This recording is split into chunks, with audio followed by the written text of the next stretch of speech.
Estou guardando isso há bastante tempo. Isso aconteceu nas férias do meu penúltimo ano de faculdade.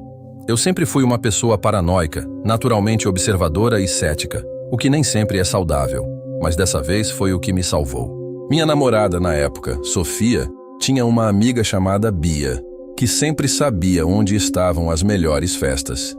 Bia nos chamou para um casarão isolado na Serra da Mantiqueira. Uma conhecida dela disse que um grupo de universitários tinha alugado o lugar para o feriado. Fomos em 4, eu, Sofia, Bia e o namorado dela, Ricardo. A estrada era sinuosa, sem casas por perto, e quando chegamos, o casarão era imenso, com uma arquitetura antiga e imponente, cercada por uma neblina constante. O que me chamou a atenção logo de cara foi a quantidade de carros. Bia disse que seriam poucas pessoas, mas contei pelo menos 20 veículos espalhados pelo gramado.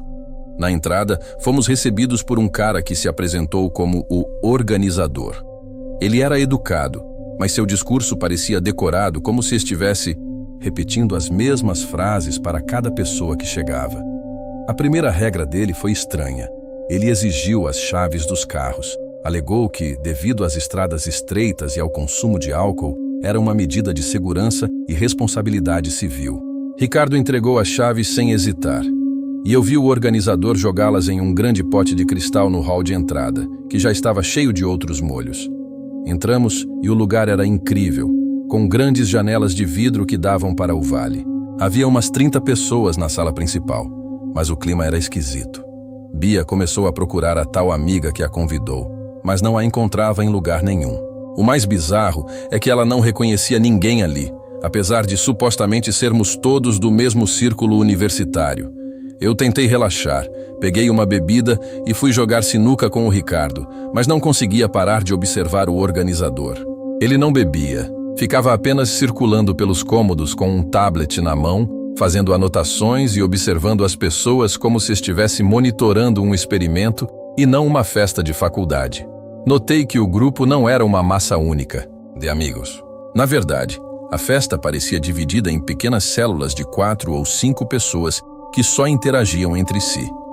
Ninguém parecia conhecer ninguém além de quem veio no próprio carro. Quando mencionei isso para Sofia, ela disse que eu estava sendo um chato paranoico e que deveria apenas aproveitar. Bia continuava tentando ligar para a amiga, mas o celular só dava caixa postal. Na manhã seguinte, acordei cedo e fui para a varanda.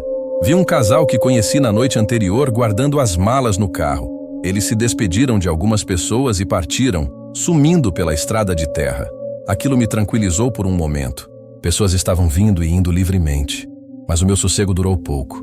À noite, durante um churrasco perto da fogueira, olhei para o outro lado das chamas e meu sangue gelou. O mesmo casal que eu vi ir embora de manhã estava lá, sentado na grama, agindo como se nunca tivesse saído. Eu tinha certeza absoluta de que eram eles. Falei para a Sofia, mas ela nem tinha notado a saída deles e achou que eu estava ficando louco. Decidi investigar por conta própria. Fui até o estacionamento improvisado e notei que o carro deles, um SUV prata bem específico, não estava mais lá. Mas se eles não tinham ido embora, onde estava o carro? No dia seguinte, saí para caminhar bem cedo, fingindo fazer uma trilha. Cerca de 500 metros abaixo na estrada, escondido atrás de um galpão de ferramentas velho e coberto por uma lona, eu encontrei. Era o SUV prata. Fiquei parado ali, em choque. Por que alguém fingiria ir embora e esconderia o carro no Mimosand do meio do mato? Aquilo era uma encenação deliberada para quem estava na casa. Voltei para o casarão sentindo que estávamos em uma armadilha. Encontrei o casal perto da piscina e perguntei, sem rodeios, se eles não tinham partido no dia anterior. Eles me olharam com um desprezo frio e agiram como se eu fosse um completo lunático, mas percebi que minha pergunta os deixou tensos. O ambiente na casa mudou instantaneamente. Parecia que todos ao redor tinham parado de conversar para ouvir o que eu dizia. Senti dezenas de olhos cravados em mim. Sofia apareceu e me puxou para um canto, mas dessa vez ela estava pálida. Ela confessou que também tinha notado coisas estranhas, como várias garotas contando histórias de vida quase idênticas, como se tivessem decorado um roteiro. Decidimos que iríamos embora naquele momento. Bia e Ricardo foram mais difíceis de convencer. Ricardo riu da minha cara e disse que eu estava estragando o feriado por causa de um carro estacionado em um galpão. Ele só mudou de ideia quando percebeu o desespero real nos meus olhos. O problema era que não tínhamos as chaves. Descemos para a sala de café da manhã e o silêncio foi absoluto. Cada pessoa na sala parou o que estava fazendo para nos encarar. Não era uma olhada casual. Era um olhar predatório e coordenado. Fui direto ao organizador, que estava num canto, e disse que tínhamos uma emergência familiar e precisávamos ir embora. Ele manteve um sorriso robótico e começou a dar 1000 desculpas, dizendo que o jantar daquela noite seria imperdível e que seria um desperdício sair antes. Ele insistia tanto que começou a ficar agressivo no tom de voz, tentando me manipular para ficar a qualquer custo. Eu não cedi. Exigi as chaves novamente, mantendo a voz firme. O sorriso dele sumiu e ele ficou com um olhar vazio, quase morto. Uma garota sentada por perto disse, com uma voz fria: "Isso não é uma boa ideia." Sofia e Bia estavam aterrorizadas atrás de mim. O organizador finalmente cedeu, mas disse que apenas eu poderia acompanhá-lo até a sala onde as chaves estavam guardadas. Ele me levou por um corredor escuro e, sem que eu dissesse qual era o meu carro, ele pegou o molho exato de chaves do Ricardo. Ele sabia exatamente quem éramos. Ao me entregar, ele sussurrou: "Você está cometendo um erro." "Eu não", respondi. Peguei as chaves e saí dali quase correndo. Colocamos as malas no carro em 5 minutos. Enquanto o Ricardo acelerava para longe, olhei para trás e vi uma cena que nunca vou esquecer. Cerca de 12 pessoas estavam paradas no deck da casa em Bininsim, uma linha perfeita, apenas nos observando partir em silêncio total. Dias depois, Bia finalmente conseguiu falar com a amiga que supostamente a convidou. A história era de cair o queixo. O Instagram da garota tinha sido hackeado semanas antes e ela nunca tinha enviado convite nenhum. Quem quer que estivesse naquela casa não eram estudantes. Era uma encenação planejada para atrair grupos de jovens isolados. Até hoje não sei o que aconteceria se tivéssemos ficado mais uma noite. Isso aconteceu em 2016, quando eu estava no último ano da faculdade. Era uma tradição no nosso curso, uma viagem de formatura épica com todo mundo da turma. Éramos um grupo enorme, cerca de 45 pessoas, todos amontoados em um resort all-inclusive em Cartagena, na Colômbia. Não era exatamente a viagem mais equilibrada do mundo, mas naqueles primeiros dias estávamos nos divertindo como nunca. O sol, o mar do Caribe e a liberdade de estar prestes a se formar criavam uma euforia perigosa em todos nós. O personagem principal desse relato não sou eu, mas meu grande amigo, Tiago. Ele era o tipo de cara que, em qualquer situação, encontrava um jeito de tornar as coisas 10 vezes mais intensas. Digo isso com todo o carinho, pois o Tiago era uma das melhores pessoas que conheci, mas ele tinha zero instinto de sobrevivência e nenhum controle de impulsos. Estávamos no 4º ou 5º dia da viagem quando decidimos ir a uma das maiores casas noturnas da cidade murada. O lugar era incrível, música alta e gente do mundo todo. Mas, fiel ao seu estilo, Tiago logo começou a observar o ambiente com aquele olhar inquieto. Ele não estava satisfeito apenas com os drinks do bar. Ele queria algo especial, algo mais forte para, segundo ele, aguentar a noite toda. Eu sabia exatamente o que ele estava procurando, e todos nós tentamos avisá-lo do perigo real de se fazer aquilo ali. Cartagena é linda, mas tem áreas que você não quer explorar sendo um turista que não fala uma palavra de espanhol e que, claramente, tem dinheiro no bolso. Eu disse para ele deixar isso para lá. Outros amigos reforçaram que era uma ideia estúpida, e ele até fingiu que concordava. Mas eu o conhecia. Sabia que na primeira oportunidade, ele escaparia da nossa vista. Por um tempo tentamos monitorá-lo, mas a boate era gigantesca, com vários anéis de pistas de dança lotadas. Depois de 1 hora, acabei perdendo o rastro dele na multidão. Pensei, ele é um homem adulto, não posso ser babá dele a noite toda. Decidi aproveitar a festa com o resto do pessoal, acreditando que ele estaria bem. A noite foi excelente, mas quanto mais tarde ficava, mais estranho era o fato de o Tiago não ter reaparecido. Começamos a mandar mensagens e, em seguida, a ligar sem parar. O celular dele ia direto para a caixa postal. Isso era um sinal de alerta vermelho, porque o Tiago era obsessivo com a bateria do telefone e nunca o deixaria desligar, especialmente em um lugar desconhecido. O clima de festa morreu instantaneamente para o nosso grupo. Ficamos todos frenéticos, circulando pelo clube e perguntando aos seguranças, mas ninguém tinha visto nada. Por volta das 2 da manhã, decidimos que era hora de sair. Nossa esperança era que ele tivesse voltado sozinho para o hotel para dormir. Saímos da boate e a calçada estava um caos, com dezenas de pessoas tentando conseguir táxis ao mesmo tempo. Para evitar a confusão, caminhamos alguns quarteirões em direção a uma praça mais calma para chamar um transporte por aplicativo. Estávamos ali parados, em silêncio, o cansaço e a preocupação pesando sobre nós, quando vimos uma silhueta tropeçando na nossa direção, saindo de um beco escuro. Era o Tiago. Corremos até ele e o que vimos foi assustador. Ele parecia ter passado por um moedor de carne. Sua camisa de linho estava rasgada, o rosto estava inchado com um corte profundo no supercílio e ele mal conseguia andar. Ele estava pálido e em estado de choque total.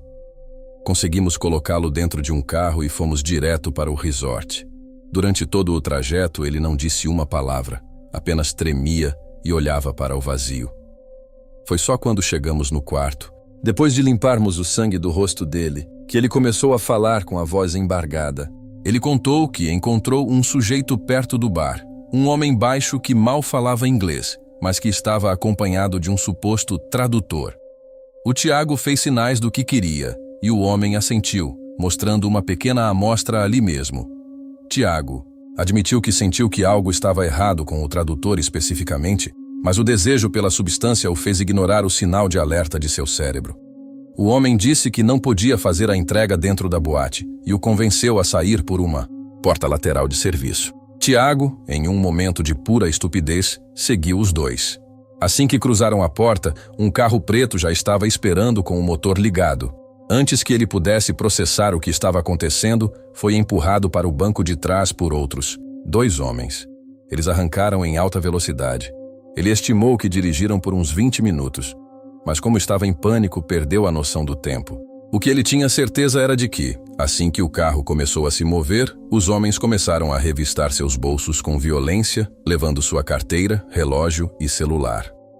Quando o Tiago tentou reagir ou questionar para onde o levavam, eles o espancaram sem piedade dentro do carro em movimento. Ele disse que foi ali que percebeu que poderia morrer e que ninguém o encontraria. Destruíram o celular dele na sua frente e o despojaram de absolutamente tudo o que tinha valor. O que mudou o destino trágico daquela noite foi uma pergunta inesperada de um dos sequestradores. O homem perguntou por que havia tantos brasileiros jovens na cidade naquela semana. Sem pensar muito, Tiago explicou que fazia parte de uma formatura gigantesca, com quase 50 estudantes da mesma universidade, todos hospedados no mesmo complexo hoteleiro de luxo.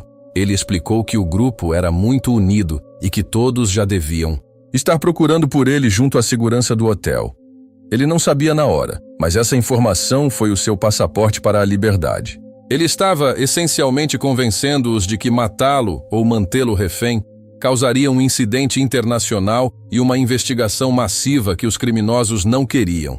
Os 2 homens na frente começaram a discutir agressivamente em espanhol. Tiago disse que nunca sentiu tanto medo quanto naqueles minutos de incerteza.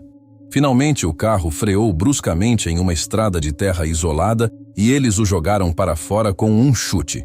Ele caiu na poeira e ficou imóvel até o carro sumir. Ele começou a andar na direção que achava ser a correta, guiado apenas pelas luzes distantes da cidade. Por um milagre, ele acabou saindo perto da área onde estávamos esperando o transporte. Debatemos por pouco tempo se deveríamos chamar a polícia, mas decidimos que seria arriscado demais em um país estrangeiro e o Tiago já estava a salvo. O restante do grupo no resort nunca soube o que realmente aconteceu. Guardamos o segredo entre nós 4. Tiago sobreviveu, mas o brilho inconsequente dele desapareceu. A percepção de quão perto ele chegou de nunca mais voltar para casa é algo que nos assombra até hoje. um lembrete brutal de que o perigo é muito real.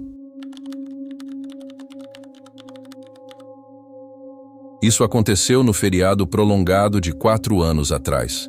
Minha namorada, Clara, queria um refúgio isolado. Ela falava há meses de alugar uma casa de praia deserta, apenas para sumir por uns dias e esquecer o mundo. O primo dela, Bruno, estava passando uns tempos conosco e acabou indo junto. Encontrei um lugar em uma falésia remota no litoral sul, longe de qualquer cidade turística.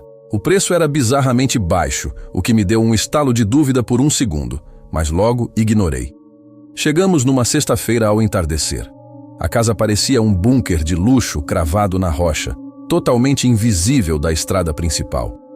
Na lateral do terreno, havia uma antiga garagem de barcos com um cadeado brilhante, novo em folha.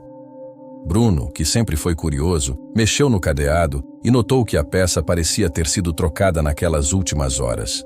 Eu brinquei dizendo que o dono devia guardar equipamentos de pesca caros ali e não dei importância. O sol se pôs e a escuridão engoliu tudo. Como não havia vizinhos por quilômetros, a sensação de isolamento era absoluta, o que eu achava fascinante até aquele momento. Entramos, preparamos o jantar e o clima estava ótimo. A primeira noite transcorreu em paz. Ficamos no terraço, ouvindo o som das ondas batendo contra as pedras lá embaixo. Fomos dormir cedo, envoltos pelo silêncio pesado daquela costa selvagem.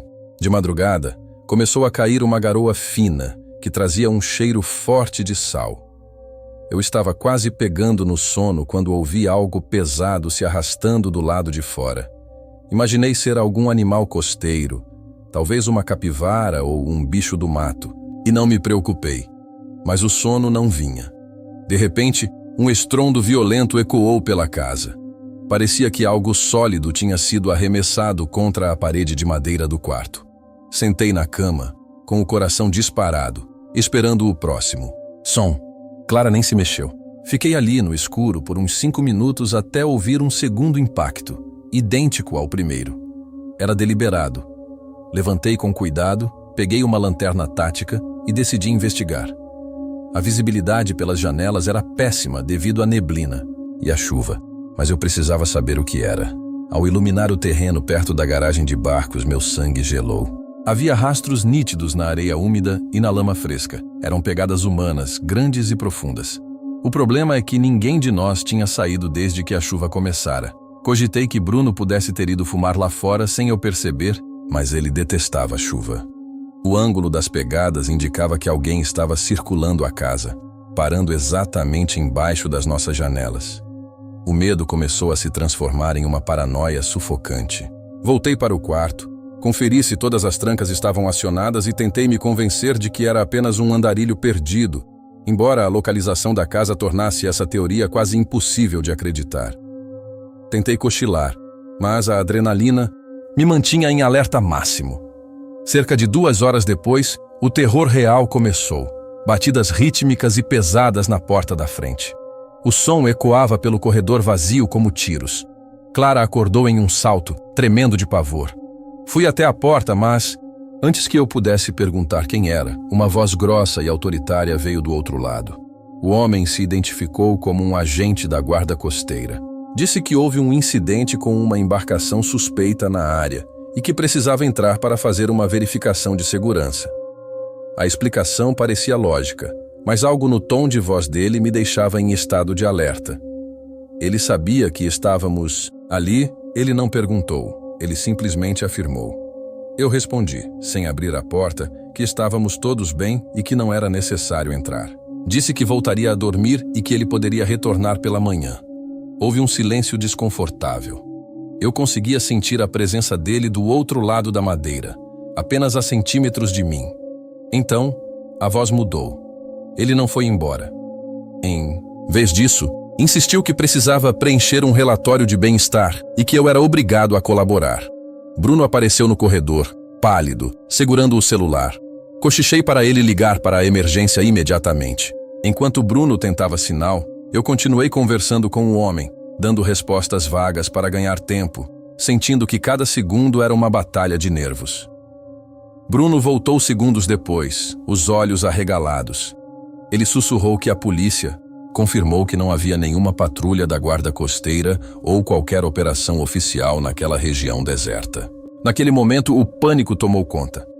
Estávamos no meio do nada, às 4 da manhã, com um impostor tentando invadir nossa casa. O homem lá fora pareceu notar a mudança na minha voz, ou talvez tenha ouvido o sussurro de Bruno. Ele parou de fingir educação. Começou a esmurrar a porta com uma força absurda, gritando que se eu não abrisse, ele arrombaria e nos prenderia por obstrução. O terror era absoluto. Clara começou a chorar baixinho, e eu a mandei se trancar no banheiro, dos fundos, longe das janelas da frente. Bruno e eu corremos para a cozinha e pegamos as maiores facas que encontramos. O som do homem chutando a porta era ensurdecedor. O batente estava começando a ceder. De repente, o barulho parou na frente, mas ouvimos passos pesados correndo pelo deck lateral. Ele estava contornando a casa, procurando uma entrada mais fraca. Eu rastreava o som dele pelas paredes, o coração batendo tão forte que eu mal conseguia respirar. Estávamos prontos para lutar pela vida. O silêncio voltou por um minuto, um silêncio carregado de eletricidade e medo. Então, um barulho de vidro estilhaçando explodiu na sala de estar. Uma pedra enorme tinha sido jogada, abrindo um rombo na janela principal. O frio da madrugada invadiu a sala. Fiquei parado, segurando a faca, esperando que ele pulasse para dentro pelo vidro quebrado. Os segundos pareciam horas.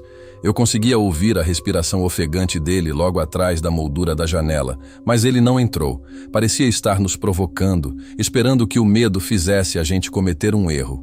Foi quando, ao longe, o som de sirenes começou a cortar o barulho das ondas. Bruno tinha conseguido passar a localização exata para a polícia minutos antes. O homem na janela soltou um rosnado de raiva e ouvi seus passos correndo em direção à mata fechada que cercava a propriedade. Quando a polícia chegou, 10 minutos depois, ele já tinha desaparecido completamente na escuridão das falésias. Os policiais revistaram o perímetro, mas o terreno era acidentado demais e a chuva tinha apagado quase todas as pistas, exceto pelas marcas perto da garagem de barcos. Eles nos aconselharam a ir embora na mesma hora e foi o que fizemos, jogando nossas coisas no carro sem nem conferir se tínhamos esquecido algo. No caminho de volta, o silêncio no carro era pesado. A percepção de que alguém sabia da existência daquela casa tão isolada e planejou nos emboscar ali era aterradora.